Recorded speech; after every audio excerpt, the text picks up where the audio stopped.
I read that you'd once said it's easier to teach a doctor business than to teach a business in medicine. What skills do you think medicine gives you to then go and explore all these other high pressure careers? That is when I started exploring during the middle of my second year of training. Yeah. So what else is out there? Maximize the quality and quantity of health specific content available on YouTube is my role. So a lot of it is around partnerships.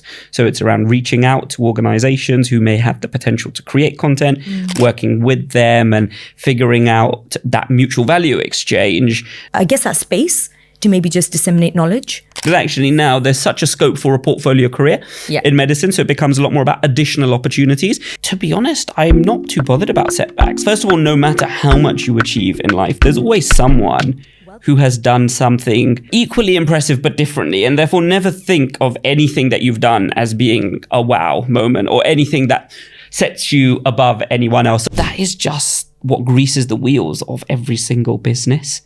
It's, the only way you really get things done, whether that be partnerships or marketing or kind of financial, or even chatting to your legal team as an example. I would rather my kids only watch educational content. Otherwise, it doesn't feel right to give them so much screen time. Okay, you've done a good job. This is very clear. Welcome back to The Mindset. I'm Dr. Veena, and today on our last episode of this season, I'm joined by a visionary entrepreneur who is helping to reshape the landscape of digital health, more so how we consume health on the internet. I'm joined today by Dr. Vishaal Virani, head of UK Health at YouTube. He has a very interesting story, one that a lot of us may not be familiar with. He graduated as a medical doctor from UCL, worked in healthcare strategy consulting, co-founder of Doctorpreneurs, which is the world's largest community of medical innovators. He's the governor of the Royal Free Trust, a guest lecturer on digital health, regular mentor to many healthcare startups, among lots of other things. Without further ado, I'd love to welcome Vishaal into studio. Hello, Veena. Pleasure to be here. Welcome. How are you today? I'm very well, thank you. Thank you so much, firstly, for making time in your busy schedule and making this happen. That's my pleasure. Before we even start with where your career has gone, Vishaal, I have to ask, what was your mindset in how you set out with your career? I didn't really have a particular mindset, to be honest. So I suppose that for me, when I was at school, it was always about helping people. And so I had a very black and white view of life back then. Now I operate much more in the grey. But in that black and white view, if I wanted to help people, I needed to be a doctor or someone in the health profession. And I guess the natural inclination for me was then to be a doctor. And I kind of had a tunnel vision around that. And so I went through with that and was at medical school. And all through medical school, I was like, I'm going to be a doctor. And more specifically, I'm going to be a GP. Okay. And so, that persisted throughout med school. I did explore a few other things for fun, but never in terms of, this might help me with a future career, or let me see what else is out there aside from medicine. So throughout med school, it was very much like, I'm going to be a GP. Did you work as a doctor? I did. So I did my first 2 years of training, foundation training, my FY1, FY2 training, as it's called in the UK. And I got to cycle through a variety of different specialties over 4-month periods, and therefore got exposure to lots of different things, which was incredibly helpful. I think when you look at the US system or some other systems around the world where you're thrown straight into a specialty, it's good in some ways, but actually really difficult to sort of ascertain whether that was the specialty for you or not. Yeah, no, absolutely. And after that, so you worked a couple of years, and then did you just enter the management world? Well, I never thought I would, and I wish I could say I just seamlessly entered the management world. It was a kind of a very sort of up and down journey. So I did a GP rotation during my second year of training, and during those 4 months, I kind of realized that maybe this isn't what I wanted to do. So I think it's very useful in these rotations where you get the exposure to the senior folks and you basically picture what you're going to be doing in 10, Yeah. 15 years. I mean, technology, clinical guidelines change over time, but fundamentally the job of a doctor remains similar. And so I was like, I'm not sure I want to do what these GPs are doing 10, 15 years down the line. And that is when I started exploring during the middle of my second year of training. It's like, what else is out there? And I then started reading the business. It was little things like, I'd quite regularly read the paper, but I would skip past the business section without thinking twice. So I just stopped and started reading the business section. And then I started reading The Economist. I started reading Bloomberg Business Week. And honestly, that is what started to get me interested in the business world and some of the problems that businesses face. And that's when I got into got exposed to the world of consulting. And so then I embarked on that journey, multiple interviews, and eventually ended up in a consulting role. And that's something you enjoyed? I did. I really liked it. Yeah, so I liked it. So I did continue locuming for a short period of time. So did some sort of hospital emergency medicine work alongside the consulting for the first few months. But actually very quickly realized that the business world more generally was of real interest to me. And so I kind of put the locuming to the side and said, I'm going to follow this path wherever it might lead me. Wow, that's incredible. I read somewhere that you come from a family of entrepreneurs. Is that right? Yeah, so actually the journey out of medicine was relatively straightforward for me. In fact, it was approved of, really, because as you said, a family of entrepreneurs and don't really understand as much this professional world. When you go out and do it yourself, because actually that's a lot more stimulating intellectually and financially, et cetera, et cetera. So yeah, I guess that it was a path that I actually ignored for a while, but it's funny how things kind of work out eventually. So would it be fair to say the support was there from the family and there wasn't questions of your kind of leaving medicine, something you worked for? Yeah, no, absolutely. I would say there's two things. One is, yes, there was a bunch of entrepreneurs in the family, which helps. But actually, it is just, in terms of my parents specifically, a very kind of relaxed approach to what their child should do. Okay. So it was kind of like, do whatever makes you happy type of a thing, which I guess is kind of helpful. Okay, that's really interesting. When we come to events at YouTube for health, you often tell us, and you often, teach a lot of the clinician creators, as you like to call them, try and focus on creating impact at scale. What does impact at scale feel like or look like to you?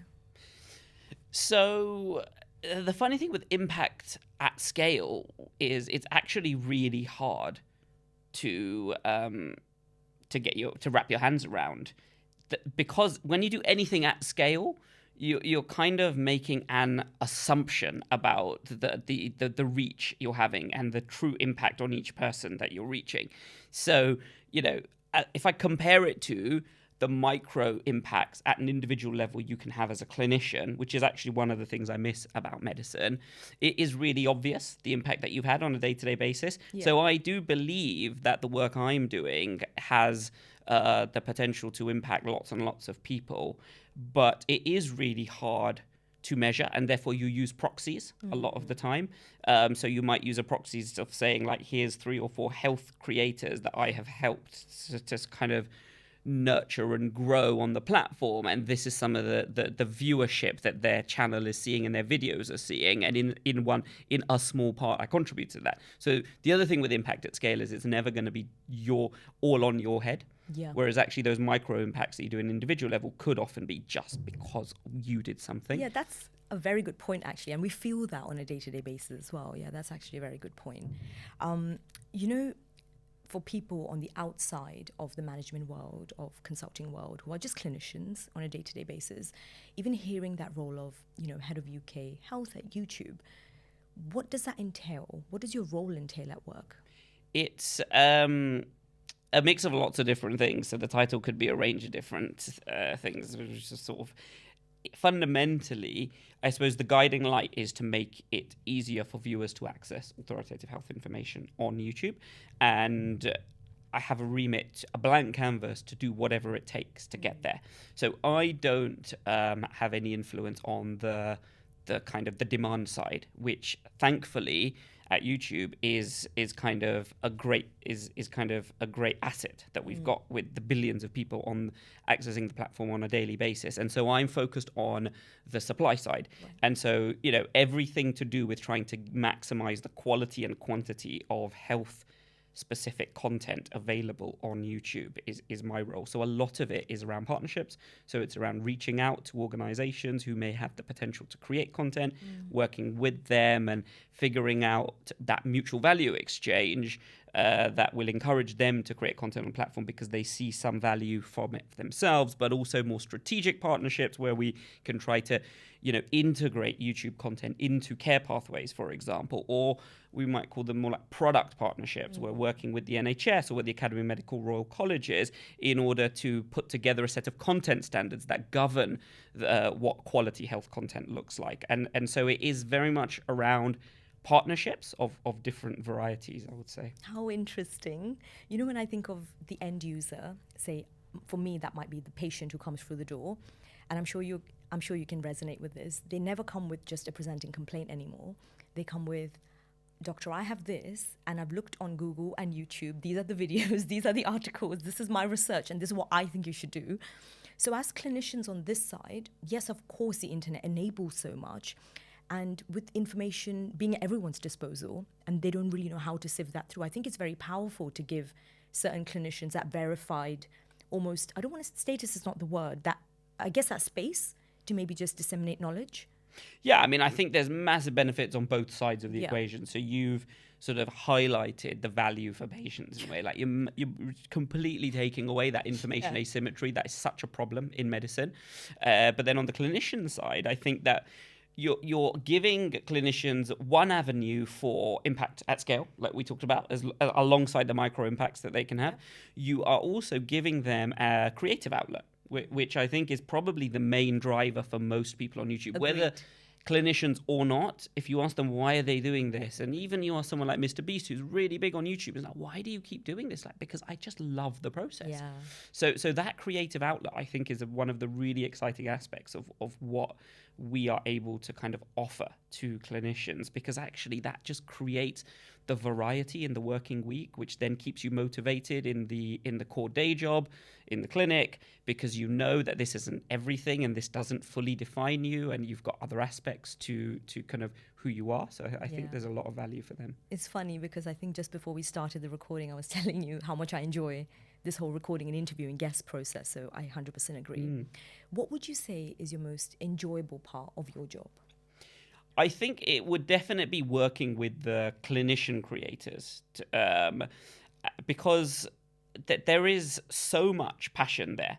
And so I can kind of, I can resonate with that passion because the same reason I told you that I wanted to get into medicine to help people.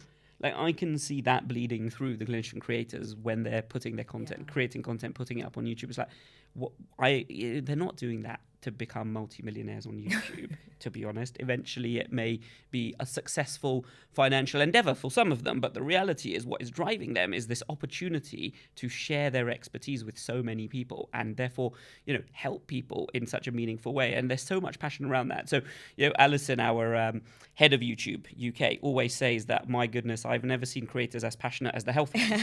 And you get the health creators in a room and it is really a buzz. Yeah. So for me, that's really exciting. But also not just because of the passion, because of the potential opportunity to create to create value for them, because they are relatively new on the platform for the most part. And so sharing with them some of the real basics, some of the things that you've obviously now picked up, for example, doing this podcasting, right? Just understanding where should a mic be placed when we're filming, which mic shall we be using, what should the camera angle be? Not that I'm an expert at all of that, but then we can bring to the table some of the experts in those different fields, and that can really 10x the quality of their content on the platform. Whereas when you're working with some of the more established, larger creators, actually there isn't that much they need from YouTube. They kind of they just get on with it themselves. So there's some real kind of positive value that we're creating for these early stage clinician creators. It's very exciting. Yeah,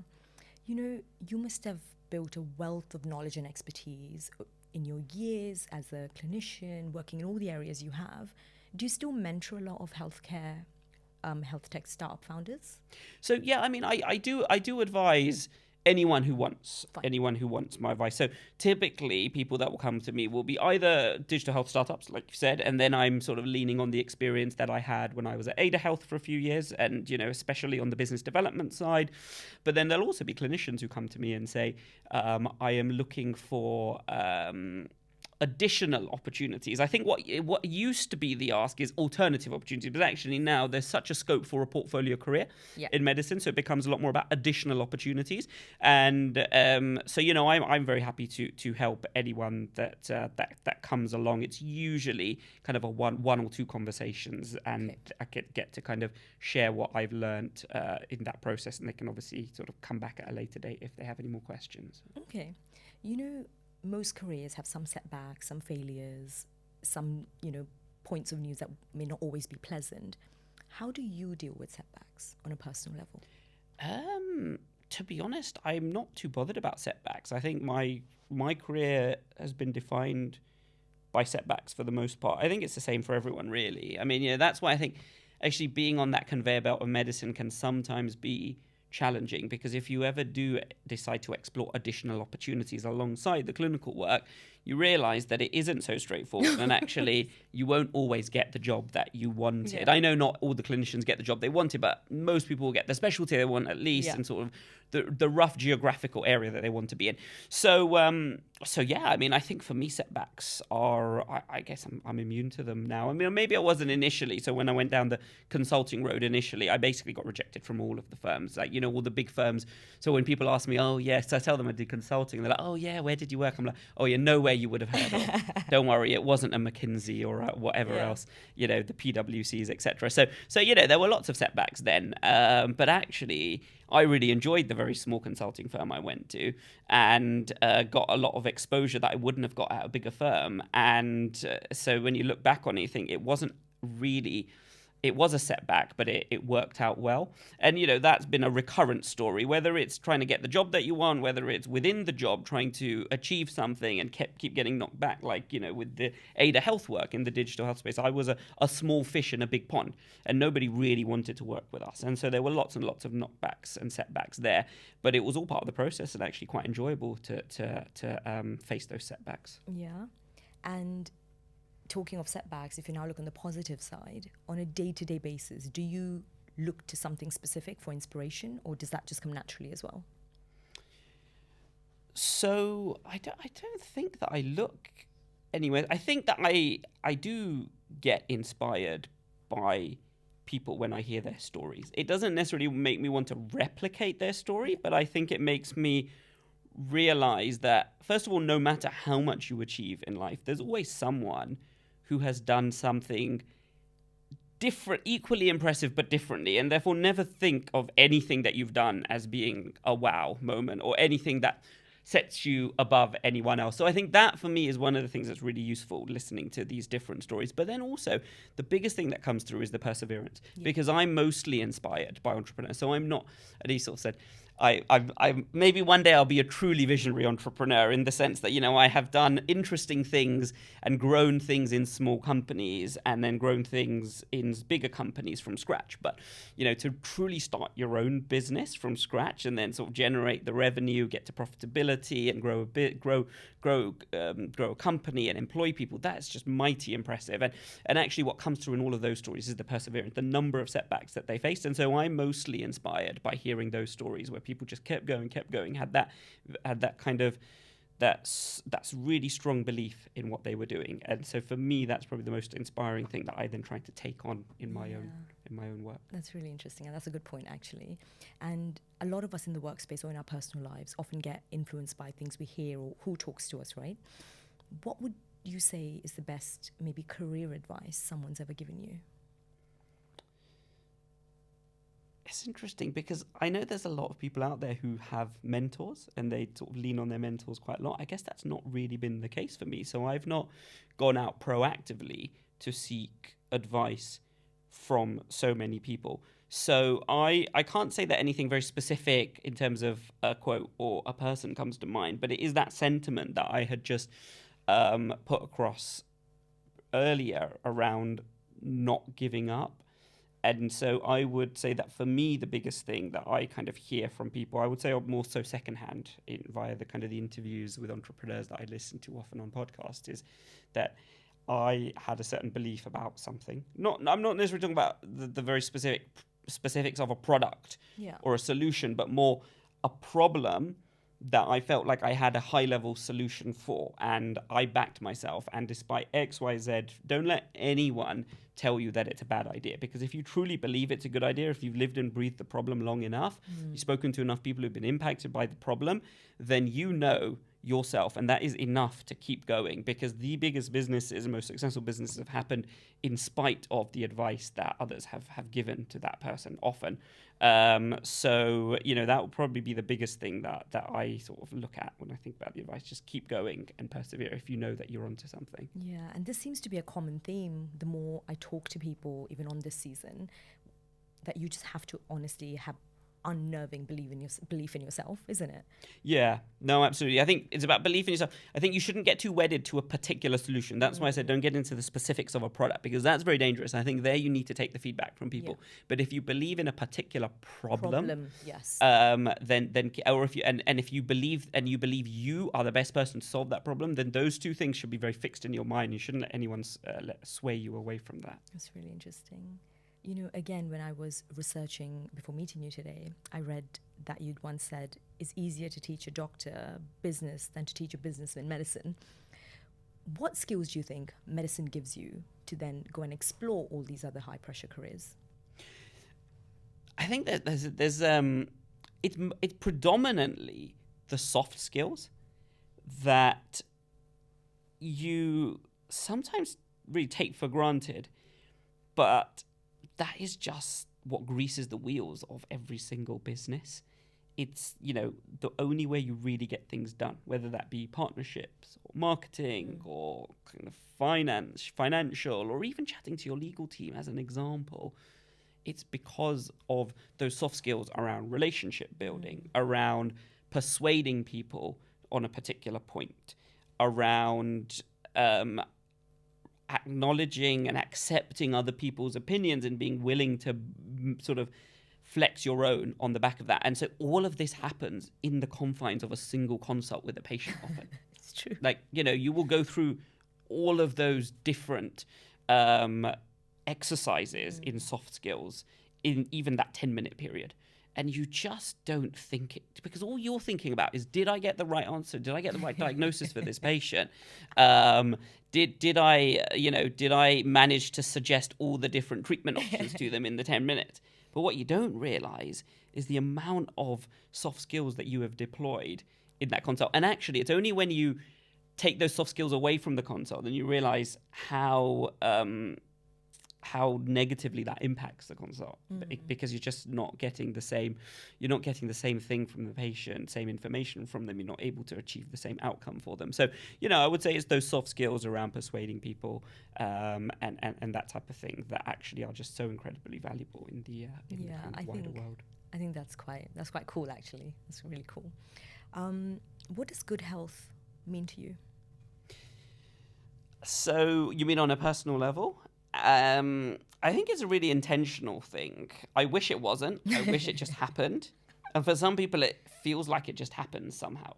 Maybe because they don't have a kind of a weakness for sweet things or whatever else it might be. But for me, both on the exercise side of the equation and the diet side of the equation, those are the two things in terms of health, I suppose. There is also the whole kind of mental health aspect as well, which we could sort of touch separately. Maybe I'll touch on the physical health for this one, otherwise it's a bit too much to go through. But yeah, for me, I guess on the exercise side, it's just keeping that up regularly and doing something that you actually enjoy. So actually, the exercise that I do in the week is probably amongst the most fun things that I do. I don't necessarily think of them as an exercise. And then on the diet side, I think it's a balancing act is basically the key. So I absolutely love junk food. To be honest, my main thing is sweets and chocolates. So I have to hide all of the sweet things in the house. And so there's a lot of kind of fights, for want of a better word, with the other half when she went to the Alain Ducasse shop, lovely chocolate shop in King's Cross the other day, and brought some nice chocolate and left it plumb in my eye line in the fridge, and I was like, that cannot stay there. You need to hide it. So I will sometimes go and hide that chocolate myself if she hasn't done so. So yeah, for me it's a lot about kind of willpower on the diet side. But yeah, I think it's probably good to just but that balance. So then you just go and indulge sometimes as well. So yeah, I would say that on the physical health side. Okay, and just because you touched upon mental health, the work environment that you're in now, would you say is quite stressful? So I think so there's two aspects to this. There's the intrinsic and the extrinsic. So I suppose if we start with the extrinsic, it potentially can be, because nothing is easy to get done at a place like Google, because there are so many different decision makers and stakeholders in the different teams that have a variety of opinions on something. So if you want to actually get something done and get something moving, unlike a consult that you might have with your patient where you have that 10 minutes and actually you're the master of that patient's destiny in some ways. Doesn't feel like we're the master of their destiny. I know there's then a lot of other things that go on, right? And you sometimes look back on these things. You feel like anything but the master of their destiny. But yes, I know. The rose-tinted lens. But, I mean, in all honesty, you in that 10-minute period, you are basically the one that determines what happens next to that patient, to be honest. They're not suddenly going to be able to go and seek 10 or 12 different opinions and go straight to the specialist if they're on the NHS system. So, whereas with me, if I have an idea, if I want to push something through it, it's really stressful to make that happen. And that's just the case at all big companies. I suppose you could argue sort of with the NHS, with policy side as well, it's the same thing.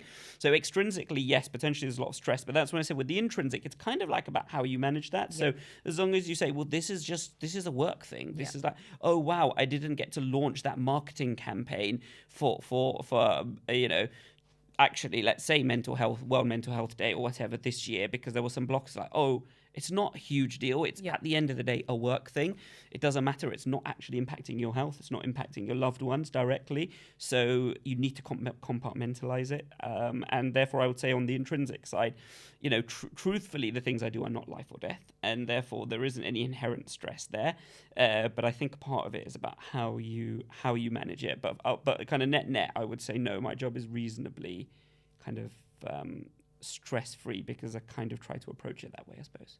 Okay, and I think it's fair to even say that might come from all the experience you've had to know how to manage these problems, and even, like you said, the intrinsic way of dealing with problems over the years. Yeah, I mean, I think it's more once you've lived a good amount of life, then you understand. You can put things in perspective. Yeah, perspective. To a certain extent, I guess the kids helps with that, right? Because then you realize, it really doesn't matter. There's much more important things.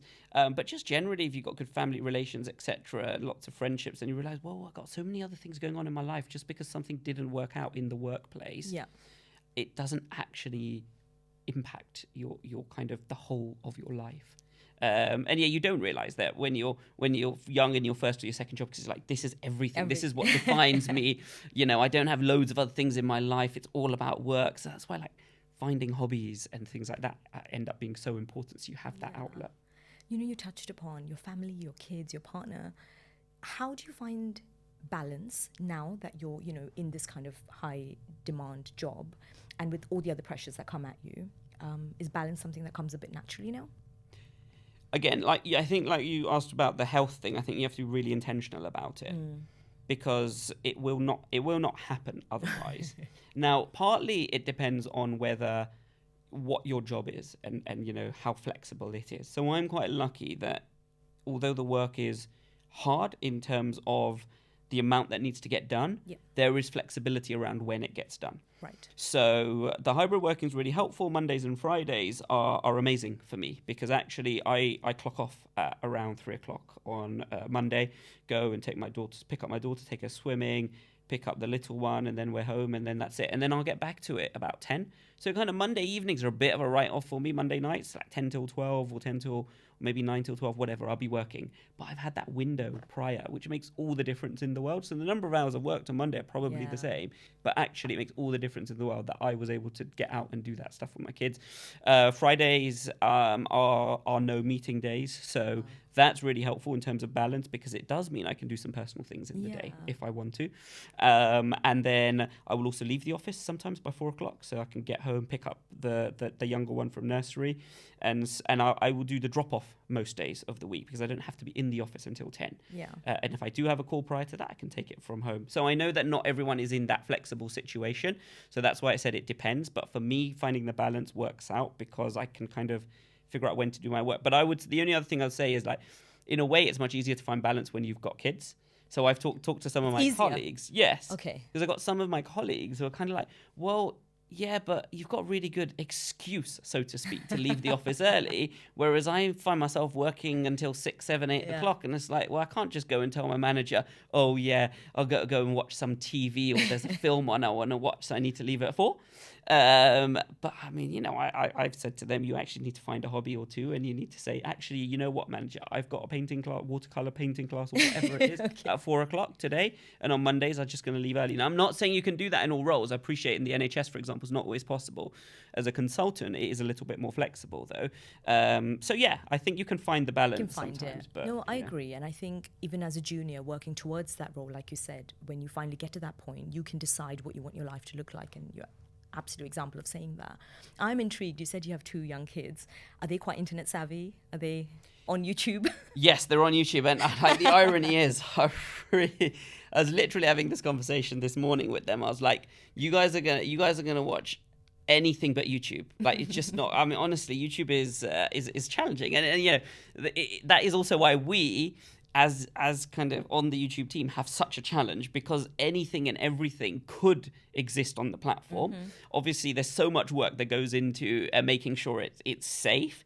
But on the children's side, is it always educational? Yes. Like, no, because obviously from an adult lens, I'm not going to say to my wife, who's obsessed with YouTube, you should only watch educational programs, right? She may watch things for entertainment purposes, etc.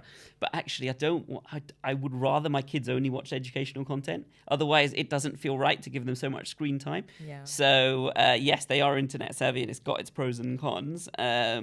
But we're trying to get them into things like Bluey and whatnot. And, you know, something like iPlayer, where it's a bit of a closed environment. Sounds like a so good they dad. can't suddenly spiral into all these not dodgy, but all these rabbit holes of all sorts of nonsense. That's amazing. If someone out there is a clinician and, you know, after hearing your conversation today, felt inspired to become a clinician creator, to just start their journey, what would you say? I would say, please come and join. Please come and join. I was going to say us, but actually I'm not doing any of this stuff. But come and join Veena and the gang. It honestly is a fantastic community. There is so much support within that community, and it's only small at the moment. So I think that you really feel like you're part of something new and special. In terms of the practicalities of getting started, the first thing I would say is you have to have an inherent interest in creating content. There isn't really any other driver that works. I think you have to truly enjoy the process. Now, ultimately, you may outsource some of your editing and whatnot, but you are still going to be responsible for thinking up the content and script writing and thinking of the actual topic that you're going to focus on and the different formats you're going to experiment with. So you really need to enjoy that process. But if you do, and you feel like it's in a creative outlet that you would like to explore, then you know, I think there's a variety of different things that you can do. So we've got a series of recordings around best practices for creating health content that are freely available for everyone. There is, as I said, a community, and we run lots of events. And actually, once you get to a certain level with your channel, which, you know, you've gone well past that level now, but you get to that sort of certain amount of watch hours on your channel, then you can apply for our health features, which means that you can be featured on the health shelf. You search for any health topic on YouTube, at the top of the search results, you see a shelf labeled from health sources.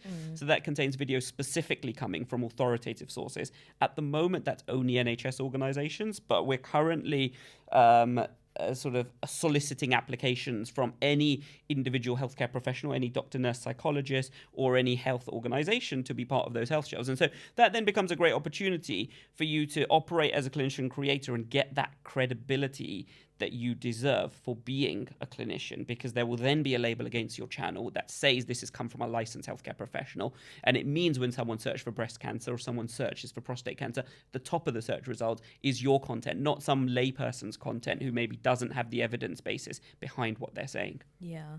And if I'm honest, that's what excited me the most, because I had come to YouTube and Google as a dance creator before, and I'd seen all the options and networking and everything that was available from the entertainment side.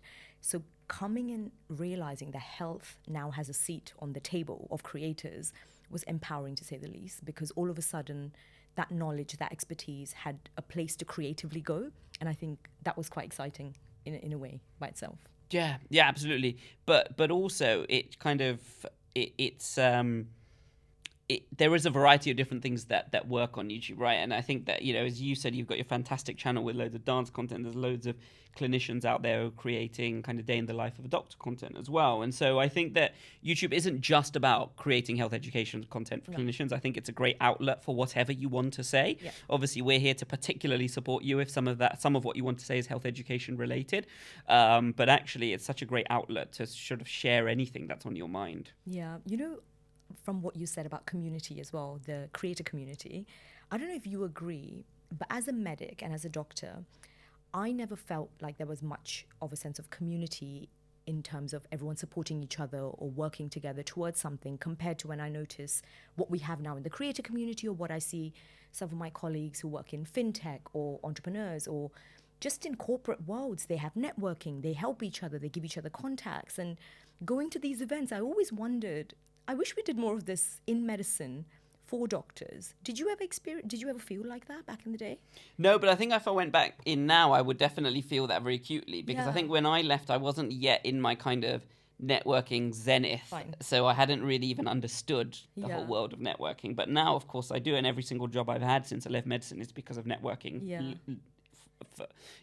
Exclusively. And so, you're right. There isn't really that community, is there? But once you bring those doctors into a different environment, suddenly, and it's the same with the clinicians in the digital health world, which is another community that I'm part of. So much camaraderie, actually, in that world. So I think it tells you that fundamentally, there is a really common and strong thread that cuts through all doctors. And so I think they are willing to help each other. But there isn't always that same shared common goal in the NHS, which is a shame, because there really is. I mean, there are so many common goals if you wanted to go out and find them.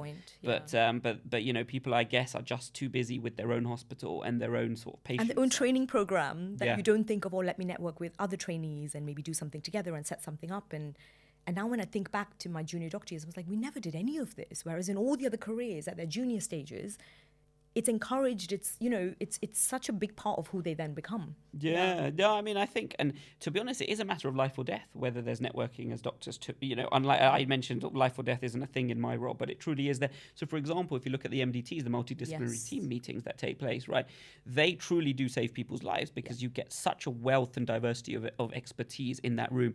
Now, if people were not willing to play ball and kind of show up for their colleagues in those meetings, then you wouldn't get those answers that you need for the complex patients. And then there are smaller examples where there's actually consortiums of consultants that do private work together. Actually, so some of the antagonism that comes is when you become a consultant, you're doing private work, and you don't want this person to take your work, and this is my patch, this is not your patch, etc. But you see there's consortiums in some hospitals, and you can go so much further working together. That's what I've learned anyway. Yeah. Vishaal, thank you so much. It was so interesting to kind of dissect your mind and your thought process about how you've kind of navigated all of this. I know we've only touched upon a fraction, but thank you so much. No, my pleasure. Now we're going to move on to a bit more relaxed part. Okay, this is the rapid fire I was telling you about. Okay. I'm going to ask quick questions, first thing that comes to mind, okay? Sure. Fun. Okay, let's go. Best thing about working at Google? The food. If you had a YouTube channel, what would you teach? Cricket. Okay. Are you good? I try. Okay, fine. Worst advice someone has given you? Just keep doing what you're good at and don't try something different. Someone said that? Someone said that? Yeah. Oh, okay. Interesting. What do you do to relax? Play sport. Listen to music. When was the last time you looked up a health condition online? Possibly for one of the kids, conjunctivitis, I think it probably was. Okay. If you pursued medicine into specialty training, what specialty would you do? GP. Yes, the best answer. Good. The secret talent you have that no one knows about? Singing in the shower. Okay. We'll have to believe that. Okay. One piece of advice to people looking to diversify their career portfolio from medicine into something a bit different. Be curious and go out there and explore events and networking. Amazing. Thank you so much. That was okay. That was chill. Yes. Okay, this next part that I was telling you about the pearls. So we have pearls, these okay. amazing pearls of wisdom. And Vishaal's going to pick one. And I think you're so succinct with all your answers. I think it's going to be super easy for you. So please go ahead. It's exciting. All right. I hope you can read. Okay. Tiny writing. Wow, God, this is impressive. You've written on these pearls. Yes. Okay. Okay, you've done a good job. This is very clear. Peer pressure. Okay, so am I meant to sort of just... Your pearl of wisdom on peer pressure. Okay. Peer pressure, for the most part, is absolute nonsense. Just ignore it. I wish that every school child in the world could ignore peer pressure, because they would just be so much happier and so much more fulfilled, but also achieve so much more in life. The only times it can be an exception is when you are in an environment of people who are really achieving a lot, pushing themselves really hard. Sometimes being caught up in that can be very helpful to you, because it pushes you to the levels that you may not reach otherwise. I'll take, you look at the Wimbledon tennis final recently. I don't think Djokovic, for example, would have played as well as he did against Alcaraz unless he was pushed. So sometimes that peer pressure pushing you to find the new limits that you're capable of is helpful. But for the most part, just ignore peer pressure.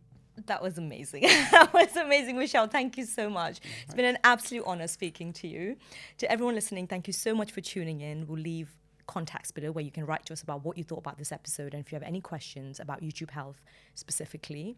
But thank you so much. With that, we bring season 1 to an end. See you in season 2. Thank you, Vishaal. Thank you so much. Thank you.